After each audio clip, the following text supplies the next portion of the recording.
ఒక ఆధ్యాత్మిక గురువుగా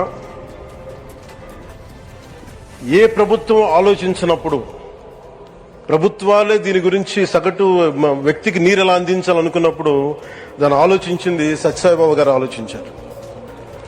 అప్పుడు ముఖ్యమంత్రిగా చంద్రబాబు గారు ఉన్నప్పుడు వారికి ఒకటే చెప్పాను, నేను ప్రజలకి దాహం తీర్చాలనుకుంటున్నాను.